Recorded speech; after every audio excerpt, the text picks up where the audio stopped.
here with a book review of another book that I read for class, and it is Colson Whitehead's first novel, The Intuitionist.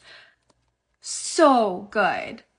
It's interesting because I don't know if anyone's ever read Donna Haraway's A Cyborg Manifesto, but I had a huge issue with her manifesto, and I couldn't figure out how to put it into words eloquently.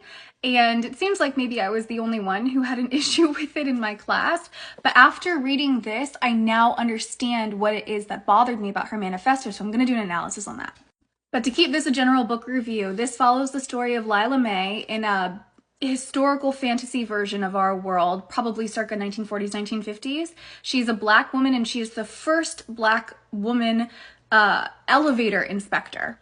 And in this world, elevator inspectors are big deals. There's two big schools of thought. You have the empiricists and then you have the intuitionists. It falls kind of into a noir genre in a way, with a mystery to be solved falling at Lila May's feet. She's kind of forced into the situation she doesn't want to be in. And it is very speculative as well, since that is the theme kind of the class I'm taking. So all the novels I've been reading are speculative fiction. But it's also it's interesting. It's simultaneously incredibly critical of race relationships while also being very hopeful for the future. Because as Lila May, a Black woman, tries to navigate this mystery that's been presented to her amongst all of these white men in this white male-dominated world, I can't say too much because I don't want to spoil it, but it ends with kind of a feeling of hope. Perhaps not a fully satisfied. You may not come away feeling completely satisfied, but I don't think that was the point. The point was a hope for the future.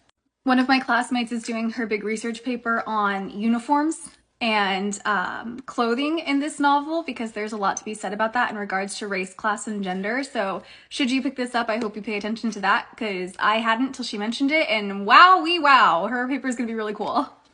But overall, one hell of a debut novel. I mean, this was delicious and delightful, and what a wonderful and elegant way that he has shaped his argument.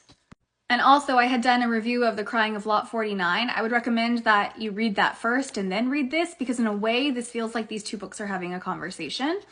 But yeah, I've got nothing else. I truly think this was remarkable, and I really look forward to reading some of his other works.